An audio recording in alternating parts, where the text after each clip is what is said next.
more personalities are speaking out after being tagged anew in an alleged kickback scheme linked to the flood control scandal. Among them is former Surigao del Norte representative Robert Ace Barbers, was previously denied. And outside the Senate, kanina, nako, ang sabi niya, magpaliwanag na lang kayo sa korte. All right, maraming thank you for being with us. Congressman Robert Ace Barbers, the gentleman from Surigao. Sir. Thank you, Lord, for having me here in your show at magandang gabi sa ating mga kababayan. Sir, asan yung maleta, sir? Actually, gusto ko nga hanapin at tanungin, gano'n ba kalaki Nagulat maleta? pa ba kayo sa kanina na dawit yung pangalan ninyo? Hindi na actually, because yung previous appearance nila sa about 2-3 months ago yata yun, no? Yung dating Blue Ribbon Committee sa Senate, nilabas na rin nila yan. No? Nag-submit nga sila ng affidavit. Kung di ako nagkakamali, yung press con yata, no? Nag-press con sila sa Club Filipino at binagbabanggit na kami lahat doon.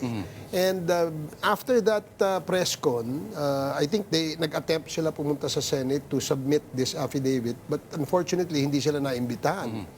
So because of that press con, Lord, I decided no, na dapat makasuhan yung mga ganitong nag-iimbento ng mga nakakapanirang puri. That's why I personally filed a libel case against this group dito sa amin sa probinsya. Ang interesting dito, ang isa sa mga nagpapakilos dito, isa sa mga contacts, is your colleague, former colleague in the House of Representatives, Congressman Defensor, Mike. Yeah, well, you know, in fairness to him, he's been open to me and he actually told me na yun na nga, doon nga sa kinuwento lang sa akin ni Mike, no, tungkol dito sa maleta daw na binigay doon sa 24 members of Congress. Siya din daw nagulat, no? At sinabi nga niya, nagtataka siya, tayo ba'y sigurado dyan sa mga pangalan na yan? So apparently, hindi siya involved dun sa gumawa, no? Naggumawa ng listahan. Meron sigurong behind, no? Na nag-imbento at gumawa nitong ng listahan ng mga pangalan. Anong suspicion mo bakit nadama yung pangalan mo? Well, unang-una, kung napapansin mo, the list of names, no, na nandun sa sinabi nilang o nilagay nila sa affidavit nila, lahat yun membro o karamihan ay membro ng Quadcom, no? At yung Quadcom naman, alam naman natin na isa doon sa mga nag-imbestiga, no, sa previous administration of course. ng mga issues na malalaking issues na sa lipunan nung panahon na yon. Yung iba naman mga left. yung iba naman ay membro ng Blue Ribbon Committee o yung sa amin sa lower house. Ito yung Committee on Good Government and Public Accountability. So obviously it seems that merong plano, no, na parang pagtatakip, no. Ano ba yung bakit ko nasabing pagtatakip? Mukhang mainit na usapin ngayon yung tungkol sa impeachment na parating ngayong July 6, no?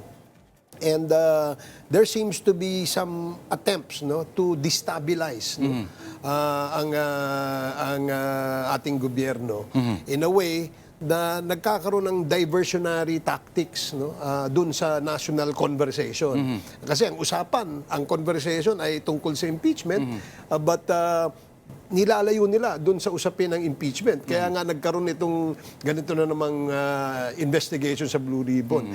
Marami na ngang inconsistencies yung mga affidavits na yan. If you recall, I think there was a time that they held the press con na wala pang mga pirma, no? Wala pang pumipirma doon sa sinasabing 18 ex-Marines, no?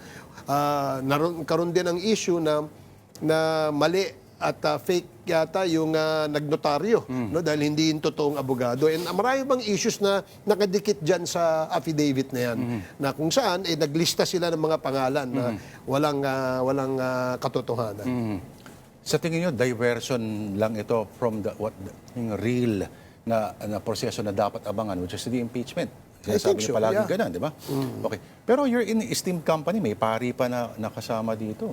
Yun na nga eh. Nakakagulat nga. Meron pa nga dyan na ilang taon ng patay, nasama rin eh. Doon sa affidavit, no?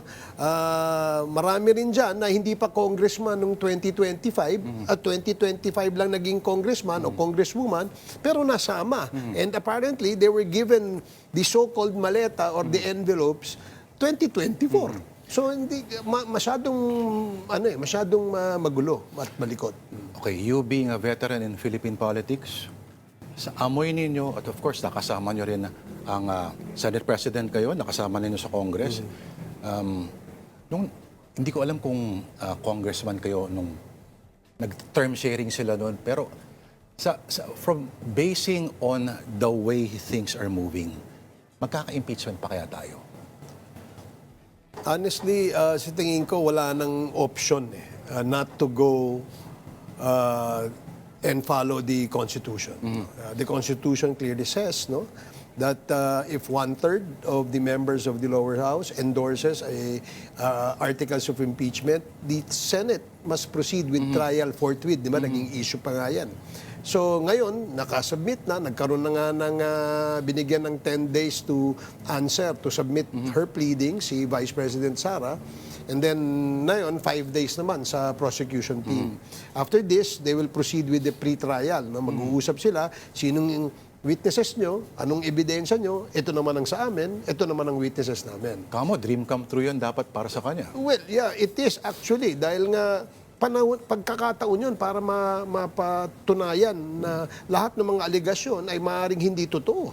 Di ba? And yun nga sinasabi natin, we should give everybody a day in court. Di ba? Pero kasi, like what happened last year, for some reason, the Senate will never run out of Aikido tactics to derail the process. May remand, may kung ano-ano. Ito ba yung parang may nagmamaniobra na hindi matuloy kasi hating-hati talaga, basag-basag?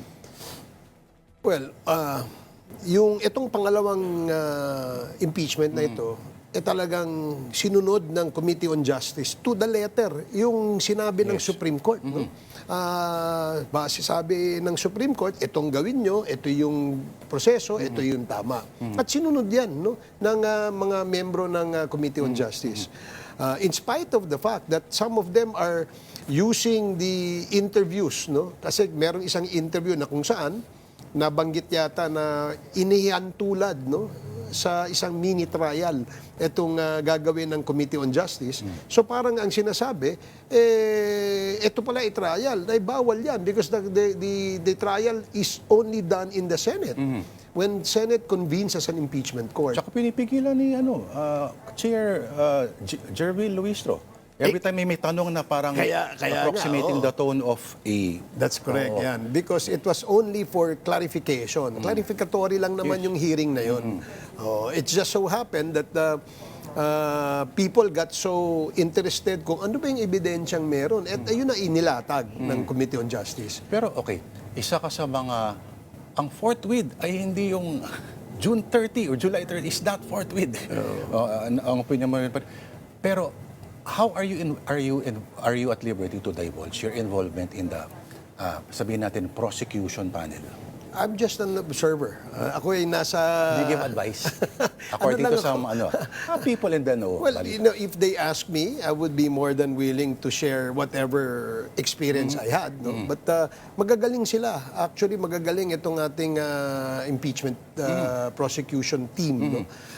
Nag-aaral sila. In fact, naghahanda sila. Lahat ng kanilang... information is done through research at mukhang isinasa puso nila itong dahil talagang naghihintay sila ng isang trial na ika nga ni VP Sara ay bloodbath. Pag nagwala kunyari hypothetical lang, pag nagwala si Miriam Defensor Santiago, who are your witnesses? List down your pieces of evidence. Kumpleto sila. Maganon, malamang. Kompleto. In fact, yan ang isa sa magiging agenda ng pre-trial. Kaya magkakaroon ng pre-trial para hindi magkakagulatan. Sasabihin ng prosecution, ito yung aming witnesses, ito yung aming ebidensya. whether documentary evidence yan o testimonial evidence, ito yung mga taong lalabas na witness. Ganun din naman ang gagawin ng defense. No? Magpapakita rin sila ng kanilang ebidensya, kanilang counter, no? Kanilang mga witnesses din. Para hindi maiwasan yung magkakagulatan during the trial. Gulatan talaga.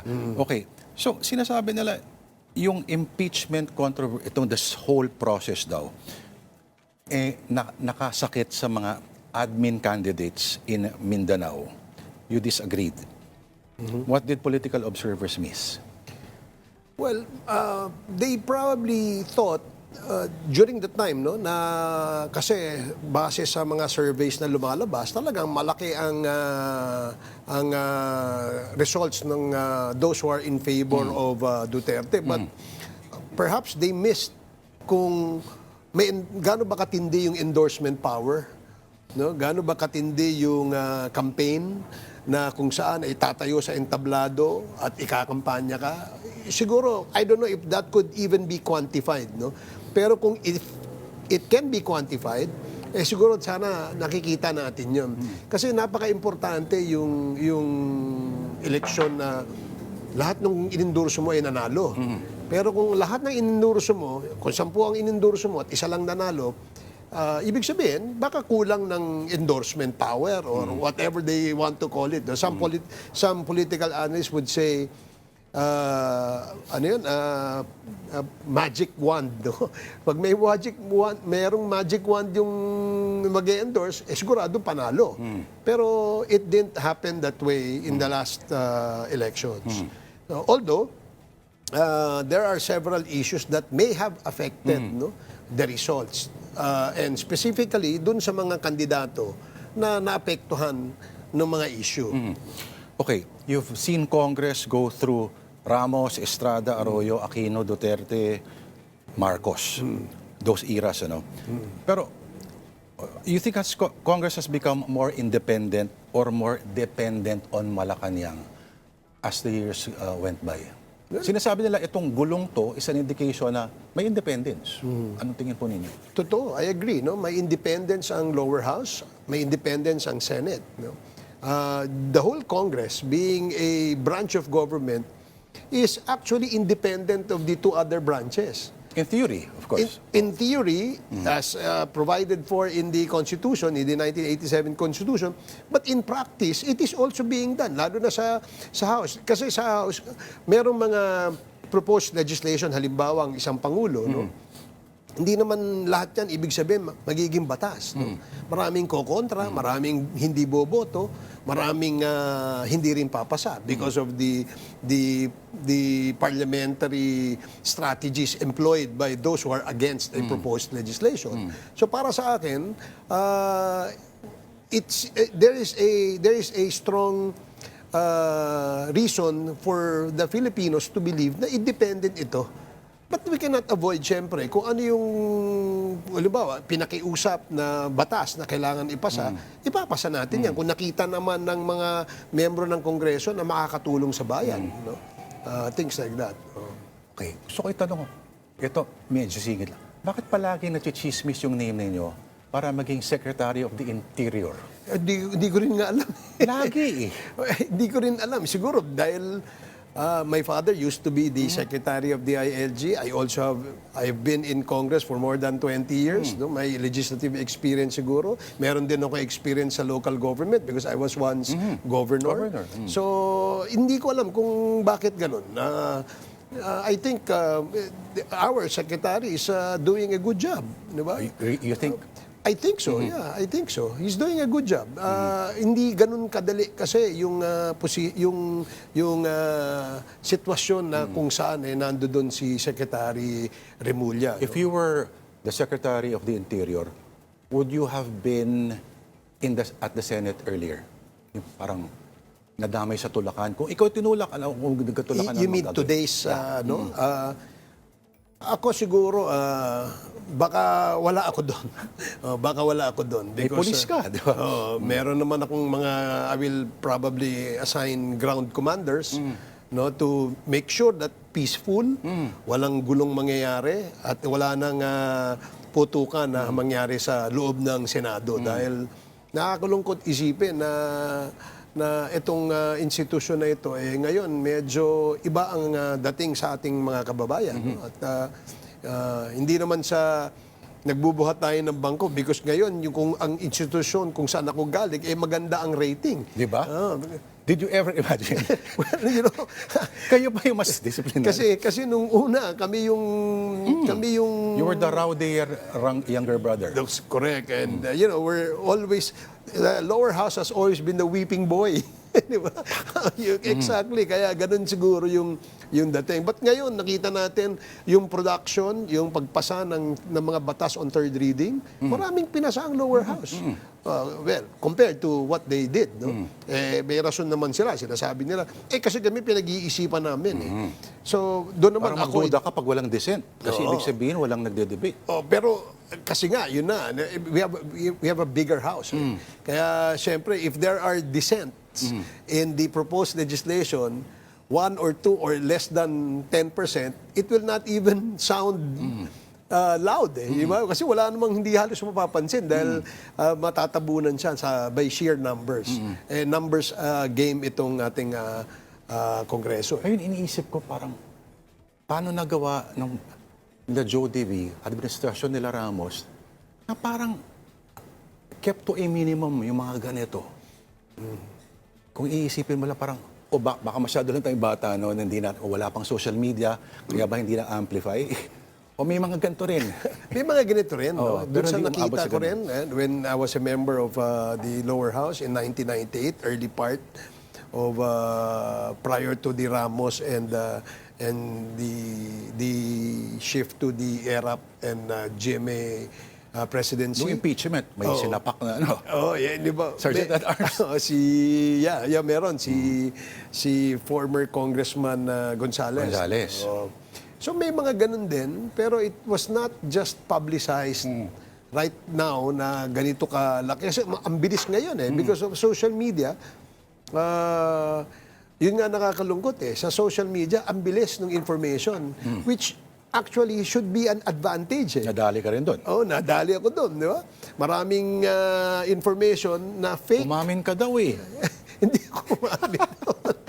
Umamin ka daw Marami kasing maraming fake na, ito nga, sabi ko nga, in the advent of this technology called internet, dumami ngayon ang naging political analyst, dumami ang mga, mapapansin mo, makikita mo yung mga post sa social media, akala mo kung magsulat o kung mag-analyze ng politika, parang akala mo ganun-ganun lang, no? Maraming naging ganun. Marami rin naging journalist. Lahat na yun. Diba? Suddenly, everybody became a journalist. Yes. Nag-uso yung vlog, nag-uso yung vlogging. Ngayon, nagre-report ng kung ano-ano. And they make it appear na totoo yung nire-report nila kahit na alam nilang fake news yan.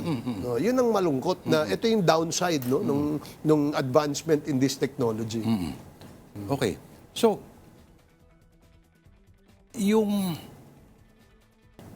meron bang feeling mo isang bagay na hindi pa rin fully naintindihan ng public about legislation or that body din? Well, siguro may kakulangan lang ng konti dun sa information dissemination. And now with the social media, we can use this to the advantage of the Filipino people. No? Pwede nating ikwento kung ano yung ginagawa na batas ng Kongreso at paano makikinabang ang ordinaryong mga kababayan natin. Basta lang manggagaling ito dun sa source na totoong source. Hindi yung kung sino-sino lang na maglalabas ng kung ano-anong opinion. Kasi opinionated na ngayon masyado Ang dami ng, if you put one subject matter and ask several vloggers, they have different opinions. I'll guarantee you, if you have 1,000 vloggers there, you have about 999 different opinions. So, sa tingin ko, kailangan lang, kung merong information na dapat i-share sa ating kababayan, ito ay manggagaling lamang sa isang legitimate na source. No? Halimbawa, kung ito ay usapin tungkol sa Kongreso, Kongreso lang ang pwedeng maglabas. Sasabihin pa rin nila, bias yun. Yun lang. So, one way siya. Pero okay, Kong Ace, We've had Congressman Defensor on the show. Siguro parang may corny akong tanong sa kanya eh. Parang 25 plus years after, na-envision nyo ba yung grupo ninyo? Itong Spice Boys. I have this really charming photograph here. Na ito yung magiging trajectory ng mga tadhana ninyo. One thing I can say, 28 years ago, na yung aking mga kasamahan sa grupo na so-called Spice Boys, na ngayon ay Old Spice na. Sa tingin ko... Deodorant? Okay, sorry. Sa tingin ko, lahat kami mayroong gustong gawin para sa bansa. Lahat kami gusto namin na maging maayos yung ating bansa. Hindi lang para sa amin na maaaring nandyan kami 28 years after kung saan man sila nakapwesto ngayon. Pero that will be for the next generation. Ang ibig kong sabihin, sana umayos ang takbo ng bansa, both politically and economically. That is the common denominator among my friends in the group called Spice Boys. Kung quick advice to your former colleague, Alan Peter Cayetano, who's now Senate President, kung meron man. Well, kung meron man akong advice sa kanya, siguro, let's see kung ano ang effect na nangyayari ngayon. Kasi we cannot be stubborn, dapat balansehin din natin. I'm sure kayang-kaya ni Alan naman i-analyze yan. Matalino naman si Alan, nakikita niya.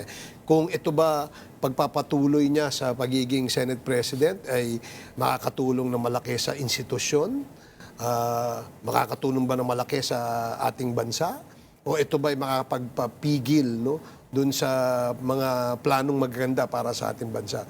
Without discounting the fact that yung pinaka-importante na mandato ay na nakasaad sa ating saligang batas ay yung accountability of public officers. Nasa kamay ngayon nila bilang institusyon yung paglilitis. At sa paglilitis, dyan sila magde-decide kung whether i-convict or i-acquit. Paano kung sila rin nililitis din?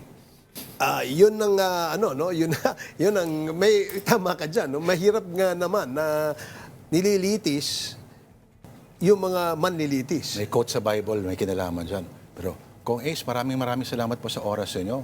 May nagpapatanong kung alam niyo raw kung nasan ba si Zaldico. Para talagang SILG ka na talaga sa lagay na yan. Actually, hindi ko alam. Honestly, wala akong idea. I've been out of the circulation lately. Ako'y nandyan lang sa aming probinsya at I'm indulging myself in farming. I'm trying it. Kung meron mahaba-habang oras, I'll ask you about the Israelis sana. Oh yeah, Interesting yeah, sure. Yeah. Alright. Okay, thank you. Maraming salamat po. Former Surigao del Norte Representative and Governor Ace Barbers. Thank you, sir. Thank you very much, Lord.